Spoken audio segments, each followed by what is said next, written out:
आपण पाहत आहात सत्याची बाजू मांडणारं हक्काचं न्यूज चॅनल M24 तास। हदगाव हिमायतनगर महामार्गावर मृत्यूचा सापळा।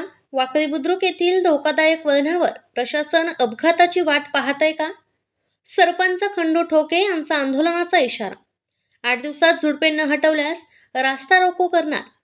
हदगाव ते हिमायतनगर महामार्गावरील वाकडी बुद्रुक लाकडी पुलाजवळील गोलाई वळण रस्ता सध्या वाहनधारकांसाठी मृत्यूचा सापळा बनला आहे।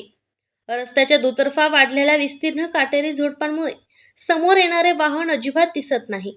यामुळे येथे रोज छोटे मोठे अपघात होत असून सार्वजनिक बांधकाम विभाग एखाद्या मोठ्या अपघाताची आणि निष्पाप जीवाची बळी जाण्याची वाट पाहते का, असा संतप्त सवाल आता स्थानिक नागरिक विचारत आहेत।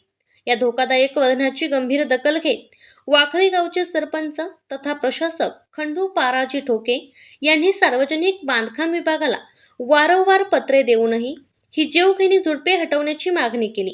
मात्र कुंभकर्णी झोपेत असलेल्या प्रशासनाने याकडे साफ दुर्लक्ष केले आहे।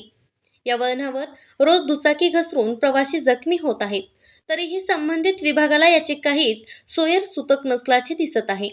रात्रीच्या वेळी तर या मार्गावरून प्रवास करणे म्हणजे थेट जीवाशी खेळ खेळण्यासारखे आहे।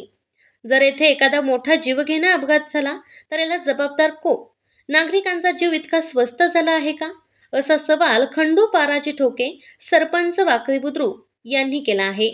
एकीकडे शासन कोट्यवधी रुपये खर्च करून रस्ते सुरक्षा अभियान राबवत असल्याचा डांगोरा पिटत आहेत, तर दुसरीकडे ग्रामीण भागातील प्रमुख महामार्गावर अशी जीवघेणी परिस्थिती आहे।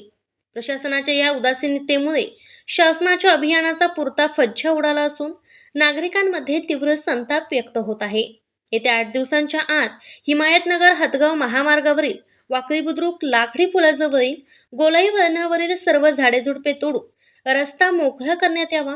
तसेच रस्त्याच्या दोन्ही बाजूनी साईड पट्ट्यांवर मुरुम टाकून रस्ता दुरुस्त करण्यात यावा, अन्यथा प्रशासनाला जागे करण्यासाठी महामार्गावर तीव्र आंदोलन छेडण्यात येईल, असा थेट आणि कडक इशारा सरपंच खंडू ठोके यांनी प्रशासनाला दिला आहे।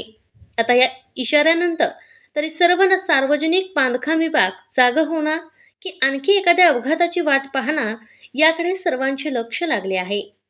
M24 ताससाठी प्रतिनिधी कृष्णा चौतमाल, हदगाव।